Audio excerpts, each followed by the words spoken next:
Quando levaram o seu pai, o seu irmão, como você ficou, só você e a sua mãe? Permanecemos em casa, mas começamos a fazer de tudo para arranjar visto, porque também não era fácil, ninguém queria dar visto para a gente.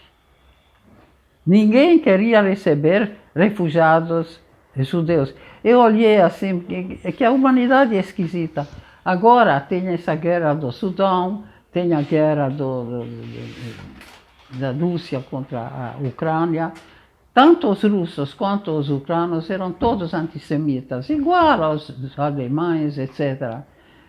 E só que justamente porque os alemães eram e faziam perseguição, os russos naquela época não fizeram. Mas eram sim antissemitas, eles também e tal. Agora tem essa guerra. Houve uma porção de refugiados da Ucrânia que imediatamente foi recebido, etc., de portas abertas, não precisaram pedinchar visto para o Brasil. Nós precisamos. É lamentável, mas acontece. Eu acredito que é um pouco de inveja, sabe? Porque, na verdade, todo e qualquer povo oriental, como, por exemplo, os coreanos nos Estados Unidos, os judeus na Europa toda, eram mais cultos e mais inteligentes, porque as mães já tinham como costume pressionar os filhos. Estuda, você fez o dever de casa, deixa eu ver, não sei o quê. Nem todo mundo é assim, quer dizer, maioria é assim. Então, por isso que os judeus sempre, quando são advogados, são melhores advogados do que os arianos, quando médicos são melhores médicos do que os arianos, e assim por diante. E a inveja é uma coisa perigosa. Aí é fácil ser antissemita, porque aí a pessoa se sente superior, pelo menos em alguma coisa. Ah, mas eu sou ariano. Ele é mais inteligente e tal, mas eu sou ariano. E onde você se formou em arquitetura? Aqui no Brasil? Não, mas qual faculdade? Na Faculdade de Arquitetura e Urbanismo da Universidade do Brasil, que agora se chama Universidade Federal do Rio de Janeiro, UFRJ. Ela também foi professora lá durante 30 anos, aposentada da UFRJ. E por que vocês vieram para o Brasil, né? Como é que a vinda para o Brasil e a oportunidade de fazer o visto surgiu? Claro que não tínhamos oportunidade, tentamos de tudo. Tentamos a Austrália. Sim, como é que surgiu? Como é que surgiu o Brasil como... Porque ninguém outro queria dar visto para a gente. Acontece que a minha tia, essa, que se converteu, etc. e tal, foi durante muito tempo doleira do Vaticano. Então ela soube que o Brasil deu 3.000 vistos para o Vaticano, dar para famílias católicas atingidas pelas perseguições. Mas você deu? O Vaticano também não. O Vaticano vendeu esses vistos e nós compramos. E após a guerra, você reencontrou algum familiar? Não, infelizmente, nós tínhamos uma prima de meu pai que, quando a gente já estava com tudo empacotado e a gente ia viajar para Roma, para depois pegar um teco-teco que nos levaria para Lisboa, de onde a gente embarcaria para esse tal navio. E ela chegou, se ajoelhou diante do meu pai e pediu assim, me leva com você, eles vão me matar. E a gente não podia levar, porque não tinha dinheiro. A gente chegou aqui ao Rio de Janeiro com uma mão na frente e outra atrás. Tínhamos dinheiro suficiente para pagar uma pensão muito michuruca durante uma semana. Se a gente não se virasse dentro dessa semana, a gente podia dormir debaixo do viaduto, literalmente. Então não tinha como, não tinha nem como começar a pagar o visto dela para o Vaticano. Qual foi o primeiro sinal de que algo estava muito errado, assim? Como você percebeu que tinha alguma coisa estranha, alguma movimentação esquisita acontecendo? Situação de que tenho que me virar de alguma maneira, quer dizer, nós éramos crianças, o Giorgio e eu, assim, que nem vocês. Então, eu imediatamente comecei a colaborar com 2 primos meus que levavam judeus fugidos de campos de concentração alemães para a Palestina. Então, eu colaborava com esses meus primos, ajudava onde podia, não é? E nunca pensei, nem por um instante, que eu poderia morrer ou poderia ser presa ou alguma coisa, porque a gente, na idade de vocês, tem aquela sensação de imortalidade. Eu, pelo menos, tinha. Agora já nem tanto. Como foi o seu reencontro com seu pai, com seu irmão? Aí foi horrível, porque a gente teve que esperar. Era o seguinte, para sair da Itália, nós estávamos esperando em Roma um aviãozinho tipo teco-teco que saía em dias e horários não estabelecidos. De repente saía um assim e tal. E a gente teve que esperar em Roma, numa pensãozinha, que nos chamassem. Porque, na grande parte, esses aviões levavam espiões do eixo para fora. Então, a gente não tinha, bem, dia tal, vamos embarcar. Então, estávamos esperando lá poder embarcar. Mas como esses aviões levavam, na grande parte, realmente espiões do eixo para fora. Mas levavam também 2 ou 3 pessoas inocentes para poder justificar. Não vai espião, só pessoas, refugiados, etc. Não era verdade. Então não havia assim, não pudemos embarcar todos os 4 de uma vez num avião desses. Então os meus pais mandaram que o Giorgio e eu viajássemos na frente e esperássemos por eles lá em Lisboa. Chegados em Lisboa, nós deveríamos procurar um padre Turovsky que teria as nossas passagens para podermos vir ao Brasil. Então nós chegamos em Lisboa e fomos retidos em Sintra, eu acho, no aeroporto. Tinha um delegado que queria ver as passagens, porque só deixaria entrar alguém que já tivesse passagem para dali ir embora. Tenho que dizer que quem podia depenar a gente em toda parte, depenava, porque os portugueses cobravam diárias. Para cada dia de permanência em Lisboa, tínhamos que pagar, e pagar caro. Nós não sabíamos quando o navio ia zarpar. Não era um navio que, dia tal, zarpa. Então, não. E nós tínhamos medo que o navio demorasse tanto que a gente ficaria sem realmente nenhum tostão. Então, chegamos e o delegado, muito severo, perguntou se a gente tinha passagem. Aí nós dissemos não, mas estão com o padre Turovsky, assim e tal. Aí o delegado mandou que ficássemos lá na delegacia e mandou um policial procurar o padre Turovsky. Mas o padre Turovsky não estava lá na igrejinha dele, porque tinha ido dar a última, como chama isso? Última unção para um moribundo. Então, o guarda ficou demorando. E eu já estava passando muito mal, tinha dor de cabeça, vomitei. E aí a senhora desse delegado me levou para a casinha deles, que era pegada à delegacia.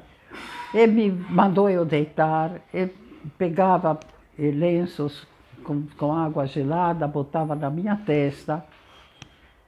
E aí o Giorgio pegou os sanduíches que a mamãe preparou antes da gente viajar. O sanduíche era feito com alguma coisa que se chamava pão na Itália, mas era uma coisa que o pão se media assim com colher. porque se esfarelava todo, era feito em parte com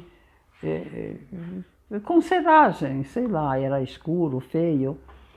Mas era o que se nos dava e a gente tentou comer um pouquinho, ao que esse delegado, muito zangado, falou qualquer coisa em português que nós não compreendemos, arrancou aquilo da nossa mão e jogou fora. E falou com um policial lá, que também não compreendemos. E aí a gente pensou, puxa, até os portugueses são antissemitas hoje em dia, veja, nem o nosso sanduíche deixaram comer. Mas ali a pouco chegou esse policial correndo e trouxe sanduíches, assim, queijo e presunto, com um pão maravilhoso, pão português muito bonito, branco. Ele disse, tom, tom, todo sacado. De maneira que, no final, nós ficamos, quando conseguimos finalmente ser liberados e pegar um táxi para ir para a nossa pensão, que já estava marcada, a gente ficou com pena, a gente queria ficar lá e esperar lá na delegacia pelos nossos pais. Você sente medo de que algo como o Holocausto se repita? Seguramente vai se repetir, porque a nossa raça não presta. Ah, obrigada. Nós não prestamos. Chega a ver o que a gente faz com os bichos. Não. Obrigado. E durante esse período conturbado, como você lidou com o medo e com a incerteza do futuro? Eu não tinha medo, eu tinha raiva. São duas coisas diferentes. Medo realmente nunca tive. Eu nunca pensei que comigo poderia acontecer alguma coisa. Eu tinha certeza que eu ia me salvar.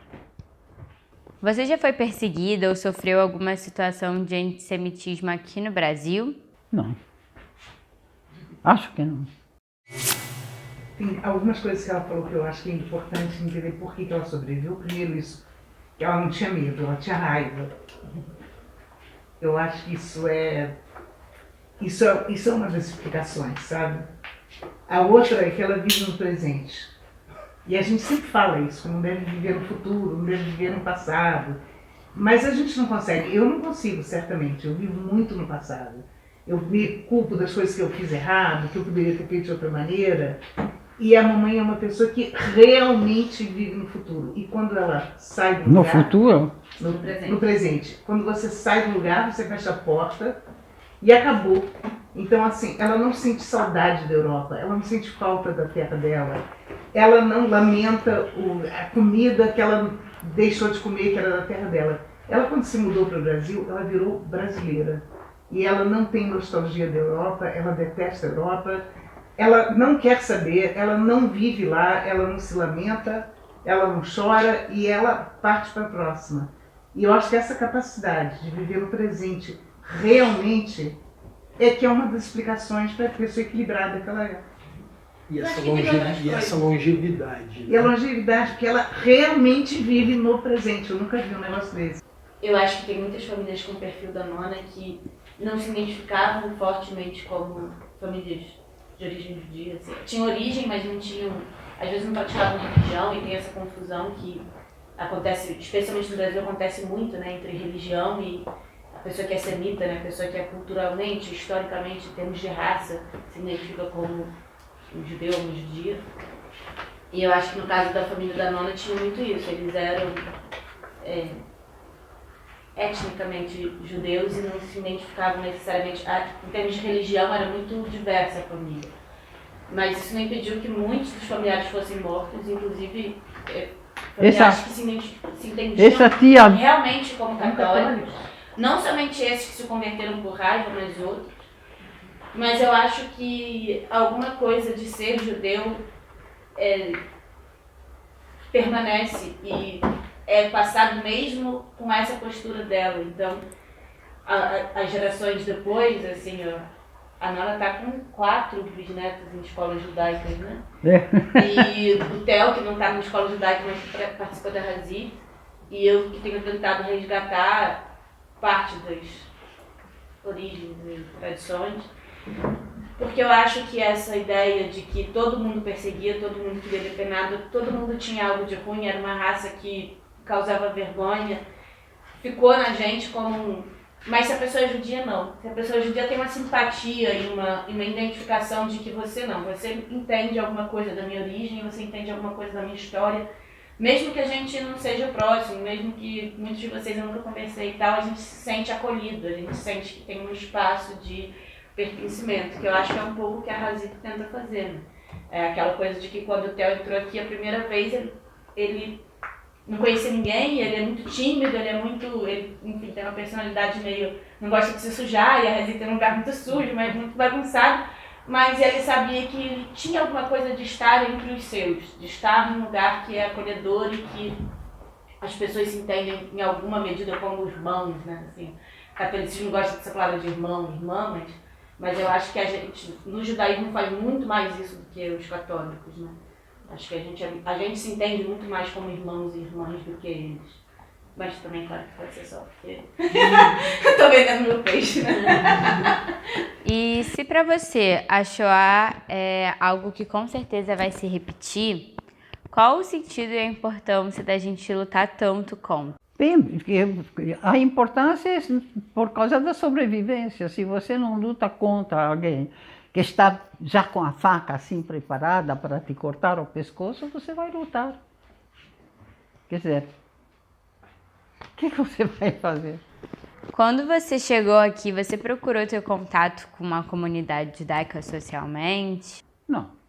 Não procurou, mas achou, né? Achei.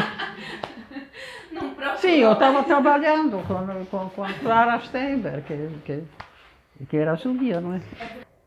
O seu marido era judeu? Sim. E quando você veio aqui para o Brasil, o que você levou no navio junto com você? A gente sabe que não dava para levar muitas coisas, a gente quer saber se você levou alguma foto, enfim, alguma coisa que tinha algum significado importante para você. Porque claramente você não é uma viagem que você está fazendo, você consegue fazer várias malas, escolher suas roupas, enfim. Não, eu trouxe o que você levou, assim. 2 livros, que eram os meus livros preferidos, e trouxemos cada um 2 pares de sapato, porque a gente sabia que não teria dinheiro para comprar sapato logo aqui, então cada um de nós trouxe 2 pares de sapato. E a gente, lá na Europa, mandava fazer os sapatos num sapateiro em Bolonha, que se chamava Treggia. Eram sapatos maravilhosos. Então, Um livro de culinária. é o livro de culinária, sim. Importantíssimas receitas. E o tesoureto é o livro de receitas húngaras. 2 livros de culinária.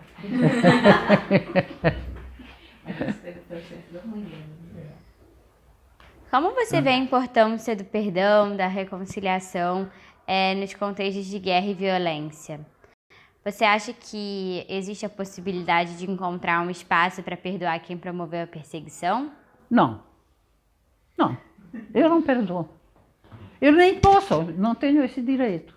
Eu vou perdoar porque, em nome dos 6 milhões que eles mataram, só dos nossos, sem contar dos ciganos, sem contar dos socialistas, sem contar... Quando eles entravam num asilo para perturbados mentais, eles pegavam esses perturbados mentais e matavam. Porque para a pureza da raça não pode sobreviver nenhum maluco, então vamos matar os malucos. Matavam. E você já visitou algum campo de extermínio ou de concentração? Não, nem iria visitar. Não. Eu tive um primo que eles mataram. Tive 4 primos com os quais eu me identifico um pouco mais, que eram tipo mafiosos. E esses 4 estavam no mesmo campo de concentração do meu primo, que eu perdi. E falaram para ele, olha, hoje de noite nós vamos fugir, você vem com a gente? Não, eu não quero, estou com medo e tal. E os 4 se livraram. Esse que estava com medo e não quis, foi morto. E o Museu do Holocausto aqui no Rio, você já visitou? Ou ainda não? Do Holocausto, você diz? Eu figuro lá, botaram uma foto minha lá. Como é? Sobrevivente.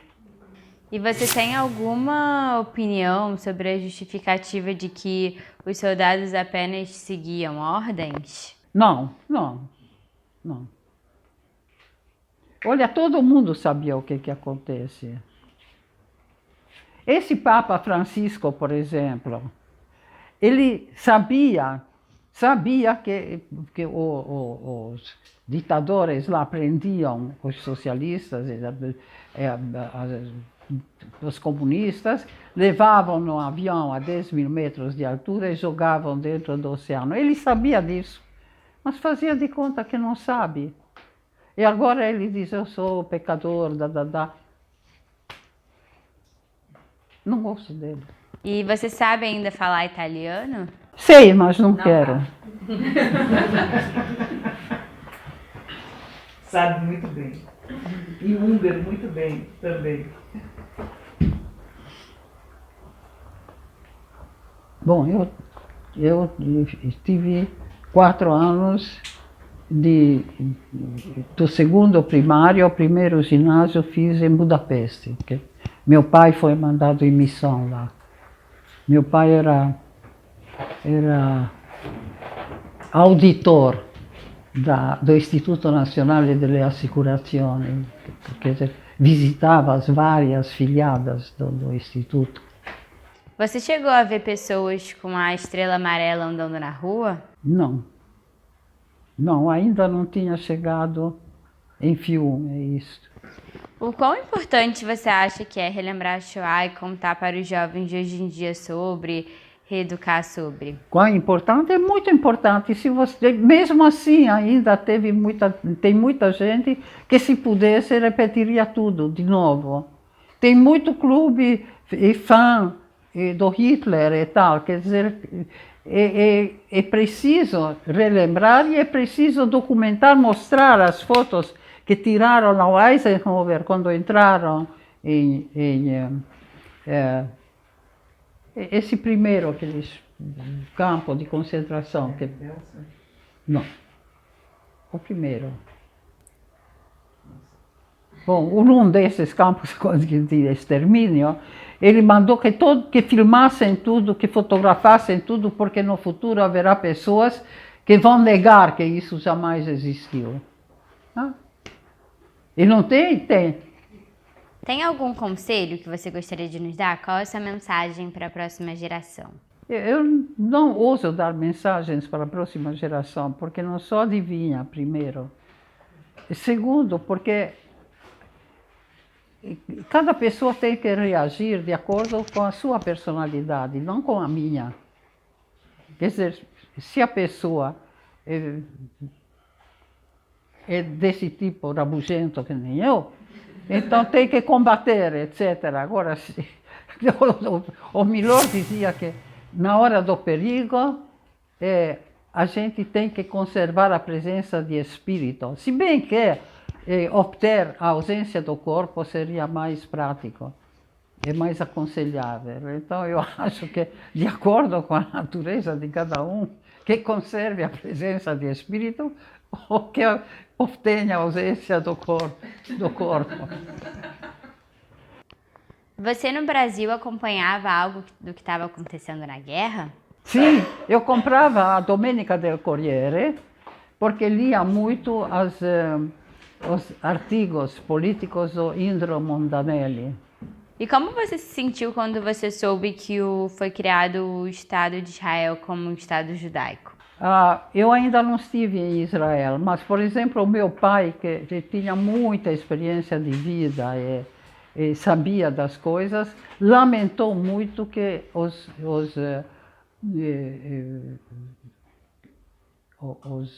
sionistas tivessem escolhido para um Estado judaico Israel, que era no Oriente Médio. E aquilo toda a vida foi o caminho das guerras. Ali ninguém se entende, a toda hora tem embates, ódios, etc., e terroristas.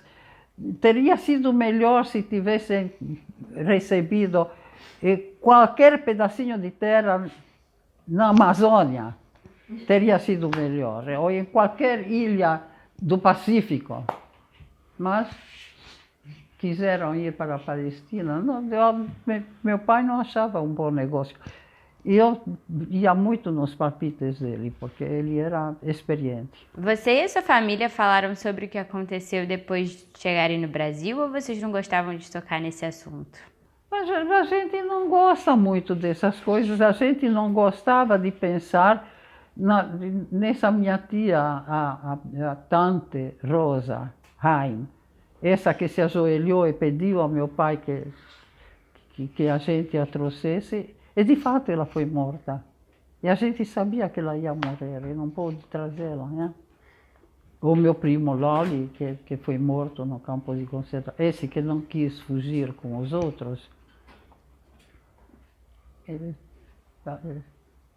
teve várias pessoas assim, que a gente lamentava muito. O Paulo perdeu muitos amigos que hoje são nomes de ruas em Budapeste. Você já contou a sua história para os seus bisnetos? Você acha que tem algum momento certo para botar alguém em contato com essa história da Shoah? Ou que isso deve ser introduzido aos poucos desde cedo? Eu escrevi o meu livro justamente para os meus netos e os meus bisnetos lerem. Quem quis editar foi essa aqui.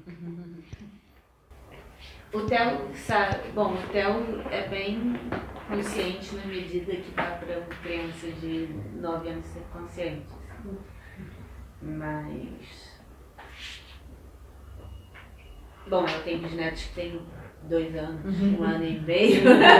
Então eu acho que as histórias que vocês estão ouvindo são muito das nossas histórias de mesa de jantar, assim. E eu acho que eu represento, né, um dos caminhos dos bisnetos, tem alguns outros, mas eu acho que de quase todos os caminhos é o que acontece. A gente tenta estar muito em contato com a nona, porque a gente sabe que esse tipo de história espontânea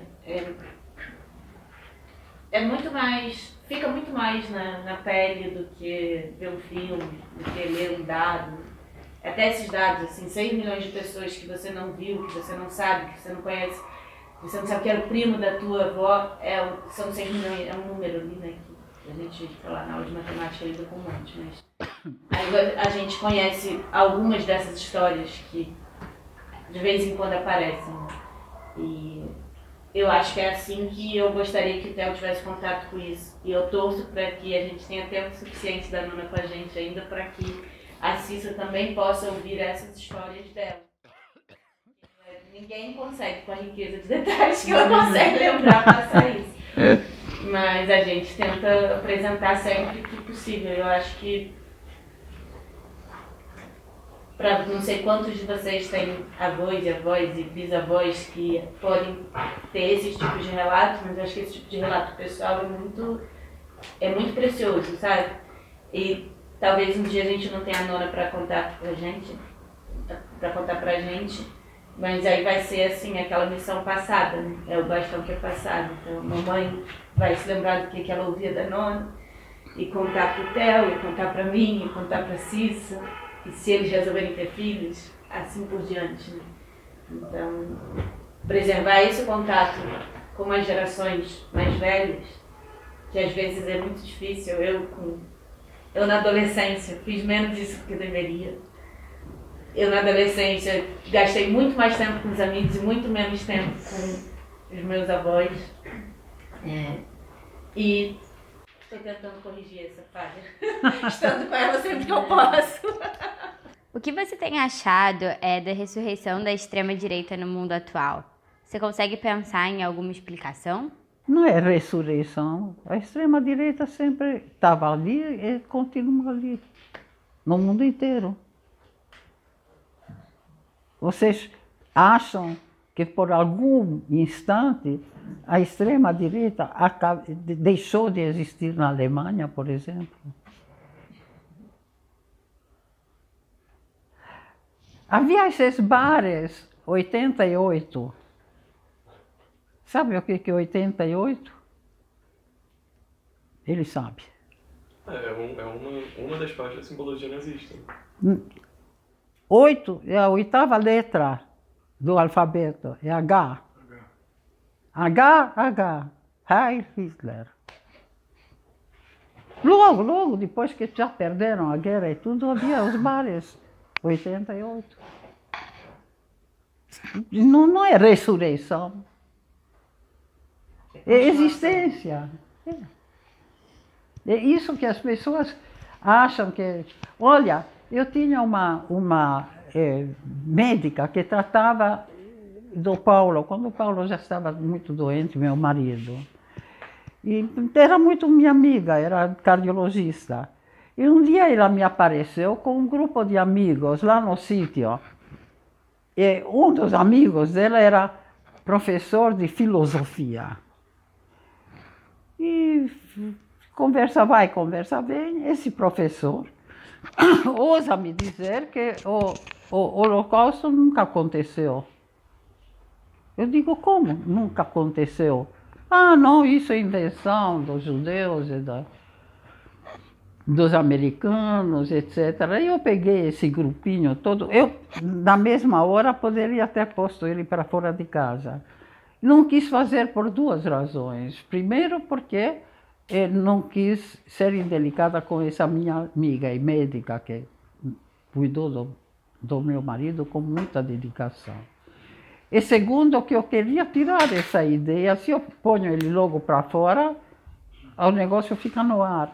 Eu levei para a nossa biblioteca, onde havia uma edição polonesa, do governo polonês, que não me lembro, nós não esquecemos, uma coisa assim. E trazia todos os documentos das crianças sendo levadas para o campo, um monte de cadáveres de lá, etc., muito bem documentados. E botei lá, falei com todo mundo, é isso aí.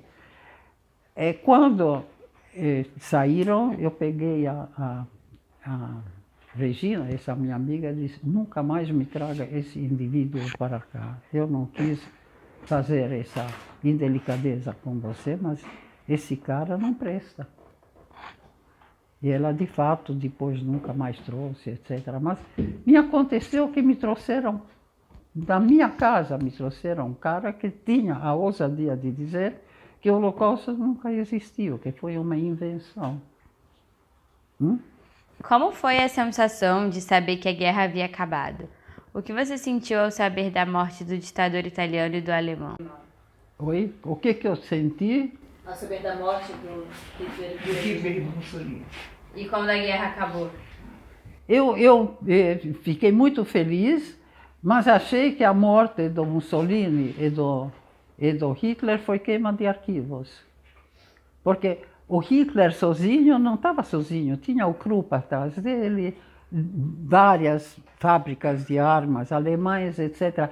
Um cara não consegue essa força, esse tamanho de influência e força se não tem grandes forças atrás dele. Então isso foi queima de arquivo. Mesmo porque o cara era um covarde, ele não teria se suicidado.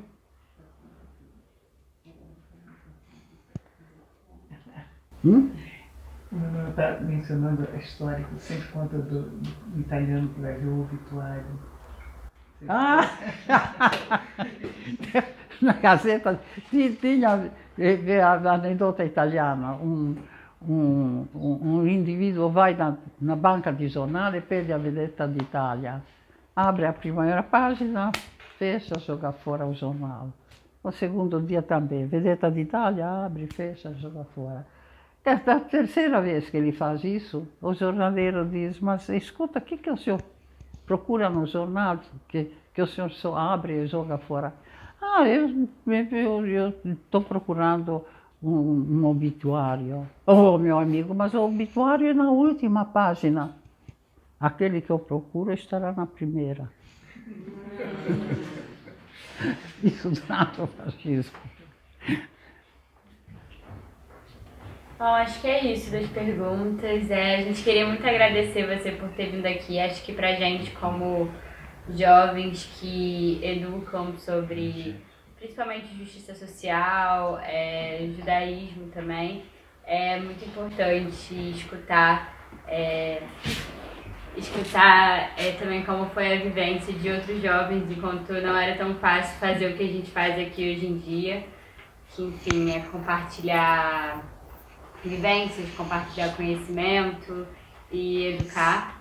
Então, principalmente agradecer em relação a isso e também para a gente ter uma consciência pessoal também do que a gente está fazendo com a nossa própria vida, como a gente está lidando com os nossos problemas, enfim, acho que todo mundo aqui, a gente é muito privilegiado, né, de poder ter a criação que a gente tem, de poder estar no mundo onde a gente está, mas isso não significa que a gente também tem que parar de educar, parar de ensinar e parar de lutar, como você disse, porque, enfim, a extrema-direita, os neonazistas, eles continuam aí. Acho que a gente, dentro de uma instituição educativa, nossa missão é sempre poder preparar os nossos Hanihim, as crianças, para poderem combater essas coisas que elas eventualmente vão encontrar na vida delas e também repassar para o mundo afora, né? Enfim, todas essas histórias que a gente escuta, todos esses contatos que a gente consegue ter. E não deve deixar o mundo se esquecer, porque as pessoas gostam muito de esquecer, especialmente de esquecerem os seus próprios pecados, né? É tão bom esquecer, né? Mas não, a gente não pode deixar o pessoal se esquecer. Não. É só isso, gente. O prazer foi todo meu. Obrigada.